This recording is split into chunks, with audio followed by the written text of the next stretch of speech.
Sir கடைசியாக ஒளிபரப்பான அரசியல் அரட்டையில் நீங்கள் சொல்லியிருந்தீங்க ஆதவ அர்ஜுனாவும் மாப்பிள்ளை சாரும் தொடர்ந்து பேசிக்கிட்டே இருக்காங்க அப்படின்னு. நேற்று நடந்த ஒரு நேர்காணலில் அவங்க மச்சான் வந்து அதே தான் சொல்லியிருக்காரு, நீங்கள் சொன்னது அப்படியே. என்ன சொல்லியிருக்காருனாங்க சார், திமுகவில் வந்து ஆதவ் பிளான்ட் பண்ணப்பட்டிருக்காரு. ஏற்கனவே அவர் சொல்லியிருந்தாரு ஏப்ரல் மாதத்தில் திரு விஜய் அவர்கள் கேர்ஃபுல்லாக இருக்கணும்னு, அதையே மறுபடியும் சொல்லியிருக்காரு சார். இந்த தாவேக்கு ஆதரவாளர்கள் விஷயம் பேசுகிறோம், அது அவர்களுக்கு பிடிக்காமல் இருக்கலாம். அந்த செய்தியில் இருக்கக்கூடிய உண்மைத்தன்மை என்ன என்பதை பார்க்க வேண்டும். அதை விடுத்து வளர்ந்த அண்ணன் மீது காழ்ப்புணர்ச்சியோடு இவர் ஏதோ சொல்லுகிறார். அவர் தான் ஏற்கனவே வளர்ந்துட்டார், அதுக்கப்புறம் அவரோட வளர்ச்சி பிடிக்கலன்ட்டு என் மேலே குற்றம் சுமத்துவது எப்படி சரியாக இருக்கும்? ஸோ அப்படிலாம் சொல்கிறாங்க.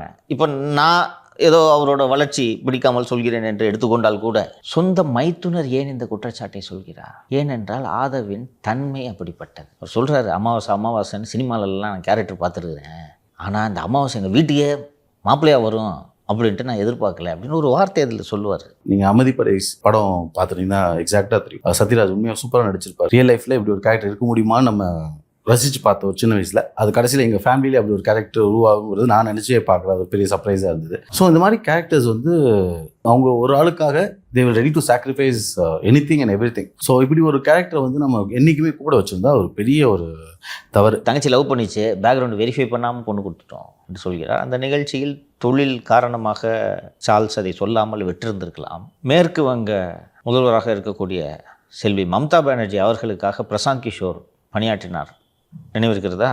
அப்போது பிரசாந்த் கிஷோரோடு சேர்ந்து மம்தா பானர்ஜியிடம் மேற்கு வங்கத்தில் மட்டும், மேற்கு வங்கம் அதுக்கு பக்கத்தில் வந்து lottery is there, north eastern ஸ்டேட்ஸில் இந்த சிக்கிம் பூட்டானங்கள்லாம் இருக்குல்ல, மேற்கு வங்கத்தில் இருக்கா இல்லையன்றது ஐம் நாட் ஷுர். அந்த பக்கம் அந்த லாட்ரி பிஸ்னஸ் தொடர்பாக நாங்கள் 2 பேரும் எடுத்து பண்ணுறோன்னு டீலை போட்டிருக்காங்க. தெரியுமா எப்படி இருக்கும்? பிரசாந்த் கிஷோருக்கு இந்த புத்தி உண்டு. நாளைக்கு தெரிஞ்சிடும் ஒரு கதை என்ன ஆகுதுன்னு. இவ்வளோ ரூபா செலவு பண்ணுறாரு, என்ன வெறும் வியூக வகுப்பு பண்ணி தான் இவ்வளோ துட்டு வந்துச்சா?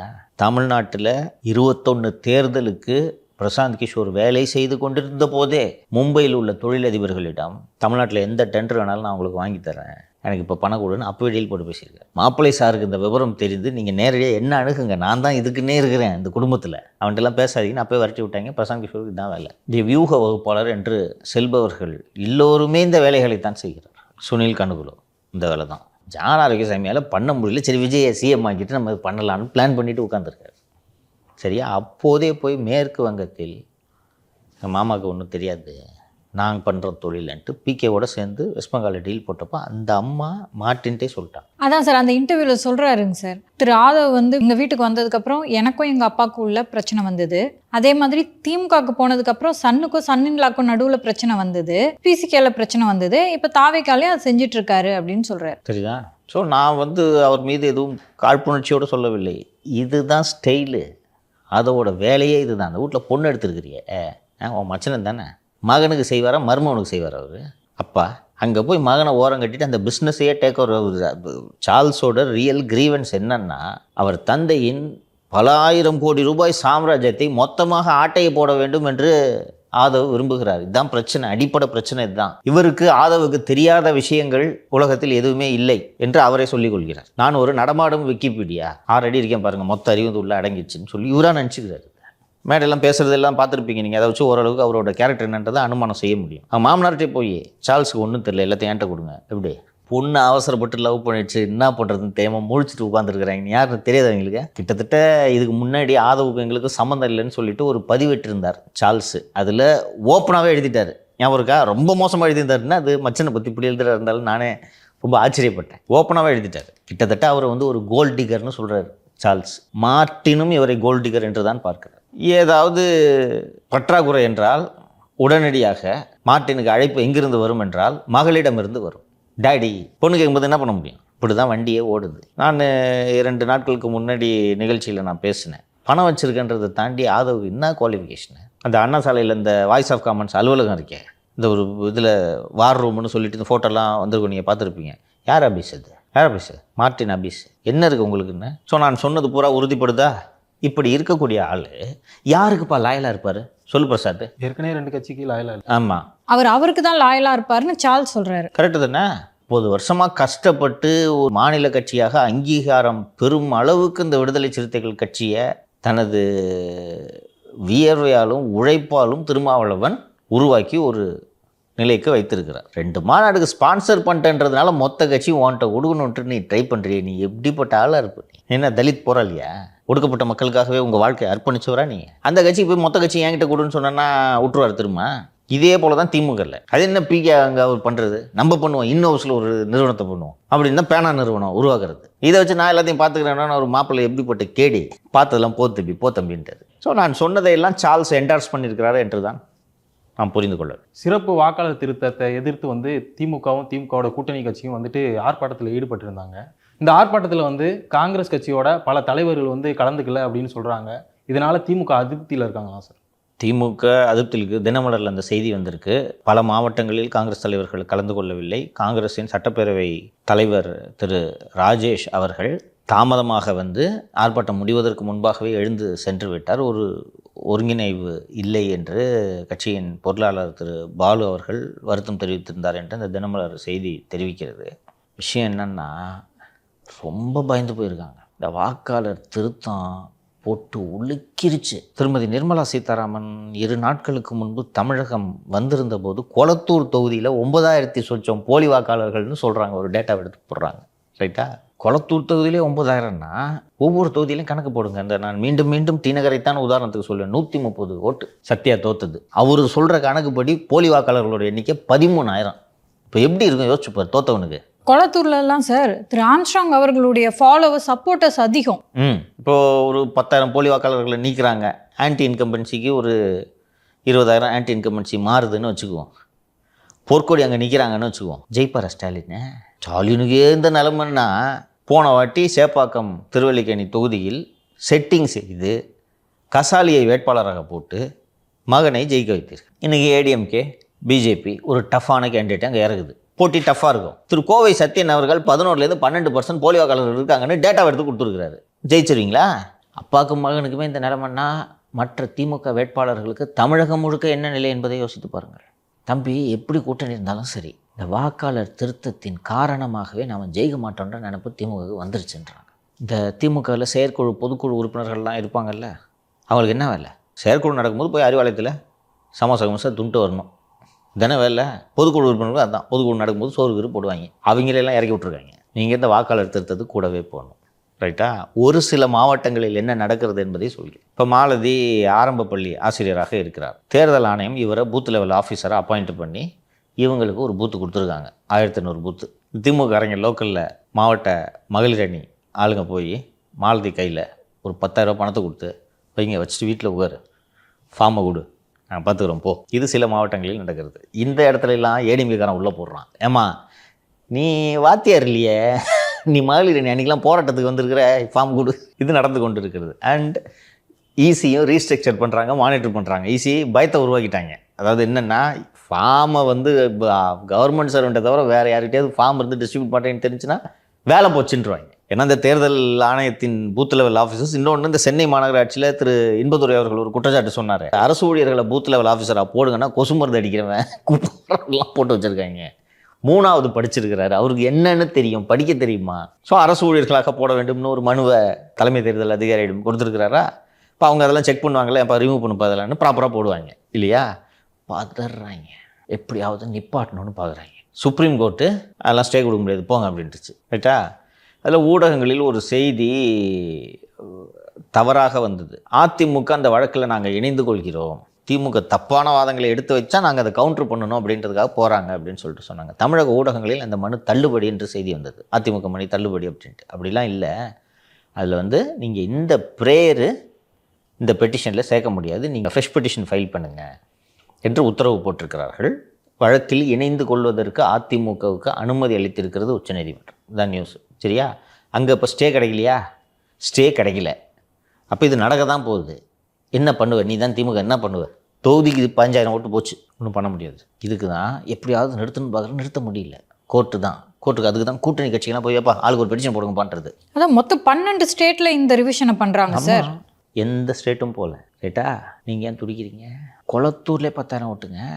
திருமதி நிர்மலா சீதாராமன் சொல்லும்போது எங்க இது ஒரு ரிவிஷனுங்க, உதயநிதி தவறான வார்த்தையை பயன்படுத்துறாரு, இதை வந்து ஆக்சுவலி பண்ணணும், இது கட்டாயம் அப்படின்றத சொல்றாங்க. எடப்பாடி பழனிசாமி நேற்றைக்கு முன்தினமோ வாக்காளர் பட்டியலில் இறந்து போனவர்கள், வீடு மாறி போனவர்கள், இந்த 2 பேரை நீக்குறாங்க. இதில் திமுகவுக்கு என்ன அப்ஜெக்ஷன்னு கேட்குறாங்க. நானும் கேட்குறேன், என்னப்பா அப்ஜெக்ஷன் இருக்க முடியும்? அவங்க தான் சொல்றாங்களே சிறுபான்மையினர் ஓட்டுகள் எல்லாம் தூக்கி விட்டுருவாங்கன்னு. மாலதி, சிம்பிள். நீங்கள் ஒரு அடுக்குமாடி குடியிருப்பில் இருக்கிறீங்க, ஒரு 50 வீடு இருக்காங்க, அதில் 10 வீடு சிறுபான்மையினர் வீடுன்னு வச்சுக்கோங்க. அந்த 10 சிறுபான்மையினருக்கு மட்டும் வாக்கு இல்லைன்னு செய்ய முடியுமா? சொல்லுங்கள். Is it possible? You tell me. DMK booth ஏஜென்ட்கள் இவ்வளோ கவனமா இருக்கும்போது அப்படி செய்யறதுக்கான வாய்ப்பு இல்லைன்னு தான் சார் இது நினைக்கிறேன். நான் சொல்கிறேன். எலெக்ஷன் கமிஷன் ஏன்பா நாங்கள் யார் பேரை நீக்கிறோம், யார் பேரை சேர்க்குறோன்றதெல்லாம் யார்ட்டையும் சொல்ல மாட்டோம், ரகசியம் அப்படின்னா சொல்கிறாங்க. கூட போங்கன்னு தான் சொல்றாங்க. You have a list of booth level agents. அவங்க பூத் லெவல் ஆஃபீஸர்ஸ். ஒவ்வொரு அரசியல் கட்சிக்கும் பூத் லெவல் ஏஜென்ட்ஸ்னு கொடுத்துருக்காங்க. நீ கூட போய் அவங்க கூட சேர்ந்து வேலை செய்யுங்கன்றாங்க. ரைட்டா? நீங்கள் இப்போ ஒரு பள்ளி ஆசிரியர், பிரசாத் ஒரு பள்ளி ஆசிரியர் போகிறாரு. இப்போது ஃபார்ம் வந்திருக்கு பார்த்தீங்களா நீங்கள்? 2002 இது இப்போ இது ஃபஸ்ட்டு இது என்னென்னா புரிஞ்சுக்கணும்ப்பா. 2002 ஒரு வாக்காளர் பட்டியல் இருக்கா? அந்த பட்டியலில் இருக்கவங்களாம் இன்னும் அதே இடத்துல இருக்காங்களான்னு செக் பண்ணுறதாப்பா இது. ஓகேவா? அந்த பட்டியலில் இருக்கிற பேரெல்லாம் எடுத்துக்கிட்டு தெருவாக போகிறதுப்பா. 2002 20 வருஷத்துக்கு முன்னாடி இந்த தெருவில் பிரசாத் என்று ஒருவர் இருந்தார். அவர் எங்கன்னு கேட்டோன்னா அவர் வீடு காலி பண்ணிட்டு போயிட்டார். எங்கே போயிருக்காரு தெரியாது. பிரசாத் இங்கே வீட்டில் இல்லை. ரவுண்டு பண்ணு. மாலதி 10ஆம் நம்பர் வீட்டில் குடியிருந்தாங்க. பழைய லிஸ்ட்டு படி மாலதிக்கு சொந்த வீடு. அங்கே போய் பார்த்தோன்னே எங்கள் மாலதி, அவங்க இறந்து 5 வருஷம் ஆகுதுங்க. மாலதி பேர் ரவுண்ட் பண்ணு. மாலதி சொந்த வீடு, அதனால் மாறி போகிறதுக்கு வாய்ப்பு இல்லை. மாலதி இல்லை, இறந்துட்டாங்க. ரவுண்ட் பண்ணு. இதில் என்ன பார்த்தா அவர் சிறுபான்மையினர் இருக்காங்க. சரியா? நான் தான் பூத் லெவல் ஆஃபீஸர். நீங்கள் இருக்கிறீங்க, உங்கள் பேர் நூர்ஜஹான்னு வச்சுக்கோங்க. நூர்ஜஹான் இல்லைன்னு நான் எழுதிட்டு போக முடியுமா? இன்னொன்று, ஃபார்மை கொண்டு வந்து நூர்ஜஹான்ட்ட நான் கையில் கொடுத்துட்றேன். ஃபார்மை ஃபில்அப் பண்ணி திருப்பி கொடுக்க வேண்டியது யார் பொறுப்பு? நூர்ஜஹான் பொறுப்பு. அவங்க ஃபில்அப் பண்ணி கொடுப்பாங்களா? எப்படி நீக்க முடியும்? அந்த ஃபார்ம் டைரக்டா தேர்தல் ஆணையத்துக்கு போயிருமாங்க சார். ஆமாம், பூத் லெவல் ஆஃபீஸர் தானே திருப்பி கலெக்ட் பண்ணுறாங்க. To get it? இப்போ இதெல்லாம் சரி பண்ண பிறகு ஒரு ரோல் வருதா? அந்த ரோலில் நூர்ஜஹான் பேர் விடுபட்டு போயிடுச்சு. நூர்ஜஹான் சும்மா இருப்பாங்களா? இப்போ இதுக்கு ஒரு சிக்கலான ஆவணங்கள்லாம் வச்சுருந்தாங்க. அதாவது உங்களோட தாத்தாவோட பர்த் சர்டிஃபிகேட் இது மாதிரி ஏதாவது ஏடா கூடமா வச்சுருந்தாங்க. அதுக்கு பதிலாக இப்போ ஆதாரம் இணைச்சா போதும்ட்டாங்க. இப்போ என்னம்மா டிஃபிகல்ட்டி? சொல்லுங்கள், என்ன டிஃபிகல்ட்டி? எனக்கும் தெரியல.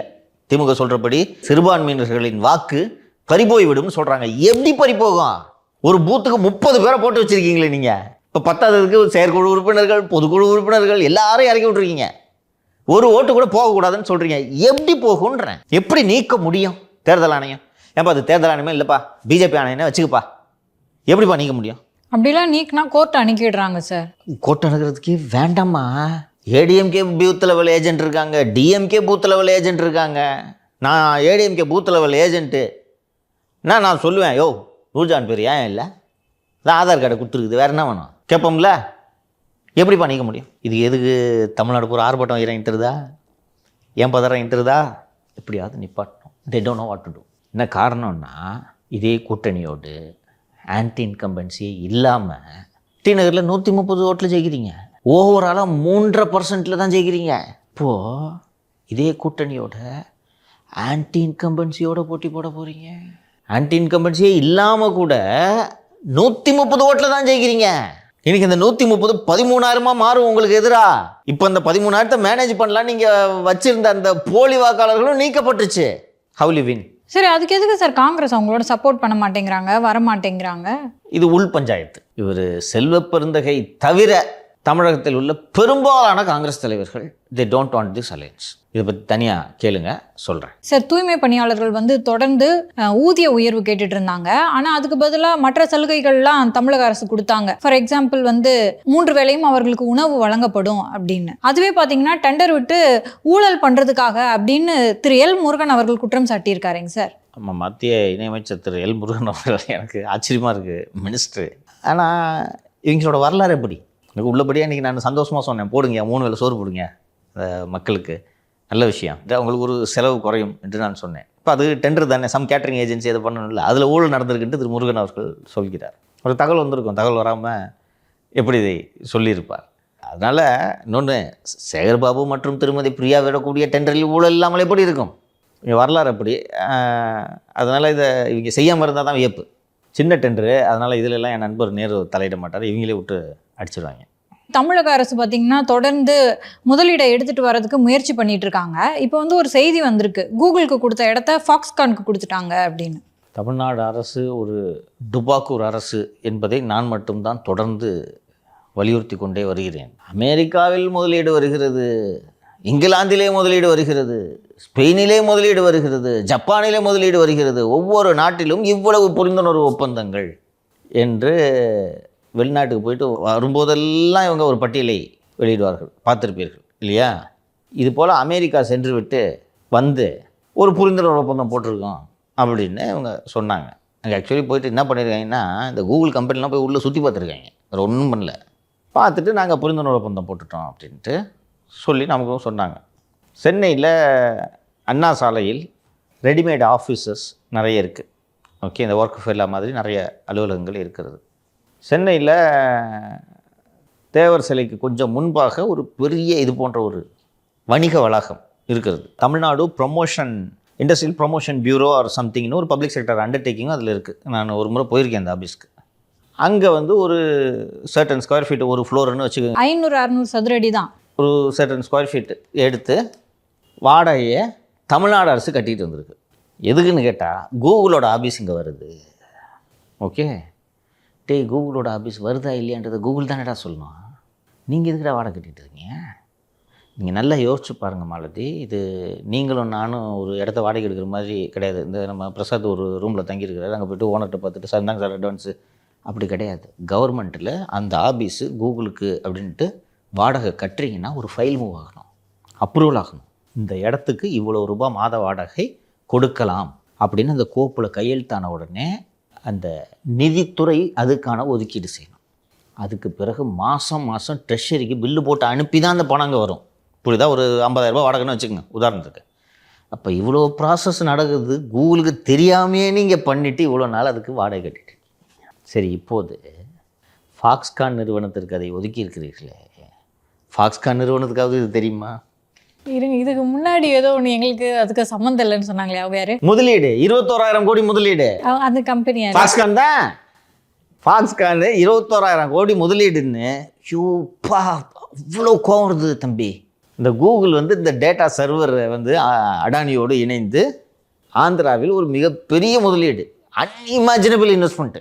இப்போ என்கிட்ட கூட சில அதிகாரிகள்லாம் கேட்டாங்க, தமிழர், தமிழகத்தில் பிறந்து வளர்ந்தவர், அவர் கூகுள் நிறுவனத்தின் தலைமை அதிகாரியாக இருக்கும்போது அந்த பிறந்த மண்ணுக்கு இன்வெஸ்ட்மெண்ட் வராமல் இன்னொரு மாநிலத்துக்கு போகிறதுன்றது ஒரு அவமானமாக இருக்குது சங்கரன். என்கிட்ட ஒரு அதிகாரி ஃபோன் பண்ணி சொன்னார், நீ பேசு இதை பற்றி. யாராக இருந்தாலும் நம்ம சொந்த ஊருக்கு ஏதாவது செய்யணுன்ட்டு இருக்கோம், இப்படி கோட்டை விடுறானுங்களே இவனுங்க, என்ன சங்கர் கவர்மெண்ட் வச்சுட்டு இருக்கிறானுங்க என்று ஒரு அப்போது அந்த அதிகாரி சொன்னேன். அப்போ பார்த்தா எங்கே இந்த கேள்வியை கேட்ட போகிறாங்களோ, அந்த அதிகாரி கேட்ட கேள்வி எல்லார் மனசுலையும் இருக்கும்ல, என்னப்பா நம்ம ஊருக்காரங்க பண்ணலட்டு. அதுக்காக ஃபாக்ஸ்கான் 21,000 முதலீடு. ஆனால் இந்த ஃபாக்ஸ்கான் 21,000 கோடி முதலீடு செய்வது ஃபாக்ஸ்கான் நிறுவனத்திற்கே தெரியல. அவங்க நாங்கள் எப்போ சொன்னோம் அப்படின்ட்டு அன்றைக்கே ப்ரெஸ் ரிலீஸ் கொடுத்துட்டாங்க. இது பரவாயில்ல, சரி நடந்துருச்சு, அசிங்கமாக தான் இருக்குது. ஓகேவா, ஒரு தொழில்துறை அமைச்சர் இருந்துக்கிட்டு இப்படி போய் சொல்லி மாட்டிக்கணுன்றது விட்டு போக வேண்டியது தானே. அசம்பிளியில் போய் அது ஃபாக்ஸ்கான் இல்லை, அது ஃபாக்ஸ்கானோட வேறு ஒரு துணை நிறுவனம்னு திருப்பி போய் சொல்கிறாருன்னா இருந்தாலும் எவ்வளோ திமிர் இருக்கணும் டிஆர்பி ராஜாவுக்கு. இப்போது எல்லாம் பள்ளிக்கு இது தெரியுதா, கூகுளுக்கு இவங்க ஆஃபீஸ்க்கு வாடகை கட்டுறாங்களாம். இப்போ இது இல்லைன்னு இல்லை, நாங்கள் ஃபாக்ஸ்கானுக்காக வாடகை கட்டுறோம். என்ன அந்த பேரை மாற்ற போகிறீங்க, ஃபாக்ஸ்கான் நிறுவனமாக வரப்போகுது. இன்னொரு லாஜிக் யோசிச்சு பாரு, ஃபாக்ஸ்கான் நிறுவனம் எவ்வளோ பெரிய நிறுவனம், ஆப்பிளுக்கு காம்போனன்ட்ஸ் தயாரிக்கிற நிறுவனம். அந்த நிறுவனம் அவ்வளோ இன்வெஸ்ட்மெண்ட்டு பண்ணுறாங்க. ஒரு 600 சதுர அடி ஆஃபீஸ் அவங்களுக்கு எடுத்துக்க தெரியாதா, காசு இல்லையா அவங்ககிட்ட? என்ன கதைச்சுன்னுக்கிறீங்க? முழுக்க முழுக்க பொய்யும் புரட்டும் தான் இந்த அரசு. இவங்களோட புரிந்துணர்வு ஒப்பந்தங்கள்லாம் பல்லிழிக்கிறது என்பதைத்தான் இன்றைக்கி அந்த தினமலர் நியூஸு காட்டுது. ஏற்கனவே பார்த்தீங்கன்னா அதிகாரிகள் பிரிகேடுக்கு சதுப்பு நிலத்துக்கு பர்மிஷன் கொடுத்துட்டாங்க, அடுக்குமாடி கட்டிடம் கட்டிக்கலாம் அப்படின்னு சொல்லிட்டு. அது தொடர்பாக நீதிமன்றத்துக்கு வழக்கு போகும்போது தடை விதிச்சிட்டாங்க. அது மட்டும் இல்லாமல் அந்த சதுப்பு நிலத்தை அவங்க வரையறுக்கலை, அதனால அதை தொடர்ந்து 1 கிலோமீட்டர் சுற்றளவில் யாருமே கட்டுமான பணிகளை செய்யக்கூடாது அப்படின்னு சொல்லிட்டாங்க சார். அதனால வந்து இண்டிவிஜுவல்ஸாக இருப்பாங்க இல்லையா, அவங்களாவும் பாதிக்கப்படுறாங்க அப்படின்னு செய்தி வந்திருக்கு சார். 2 செய்திகள் சேர்த்து சொல்லிவிடுகிறேன். அந்த பிரிகேடு நிறுவனத்திற்கு சென்னை உயர்நீதிமன்றம் தடை விதித்தது அல்லவா, அந்த தடை முடிந்து 11 நவம்பர் அன்று விசாரணைக்கு எடுத்துக்கொள்ளப்படும் என்று சென்னை உயர்நீதிமன்றம் உத்தரவிட்டிருந்தது. அதோட மீனிங் என்னென்னா, ஸ்டே பண்ணிட்டாங்க, நீ அது வரைக்கும் பிரிகேடை புத்துனாப்பில் இருங்க என்று. அதிமுக தொடர்ந்த வழக்கு என்பது குறிப்பிடத்தக்கது, நிறுத்திட்டாங்க. சரியா? மீண்டும் இந்த வழக்கு நேற்று விசாரணைக்கு வந்தபோது சதுப்பு நில ஆணையம் தரப்பில் மூத்த வழக்கறிஞர் வின்சன் ஆஜராகியிருக்கிறார். ஆஜராகி என்ன சொல்கிறாருன்னா, சதுப்பு நில எல்லையை துல்லியமாக செயற்கைக்கோள் புகைப்படங்களுடன் வரையறுக்கும் பணி குறித்து ஆய்வு செய்து வருகிறோம்.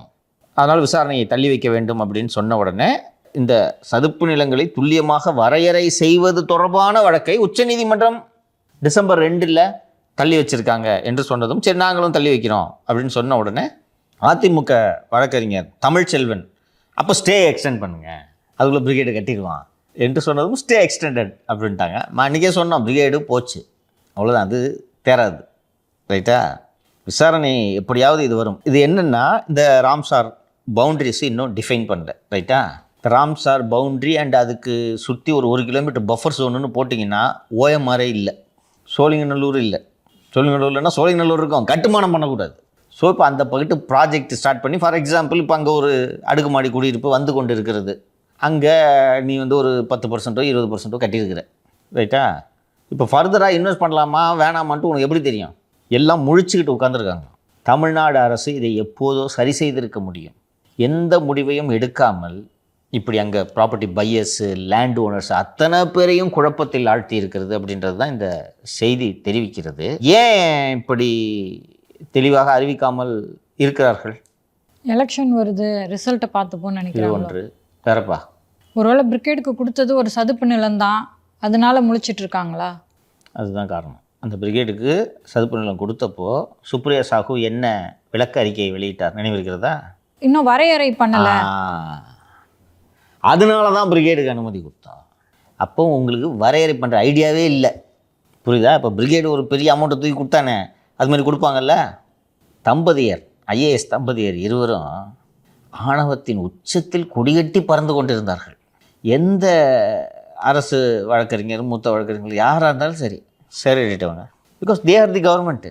புரியுதா? ஒரு கணவர் தலைமைச் செயலாளர், இவங்க சுற்றுச்சூழல் செயலாளர், both additional chief secretary cadre, they are the government. நீங்கள் அரசு வழக்கறிஞராக இருக்கணுமா இல்லையான்றதை நாங்கள் தான் முடிவு பண்ணுவோம். அந்த லெவலில் இருக்கிறாங்க. நம்ம வர்ச்சுவல் பவர் அப்படி தான் இருப்பாங்க.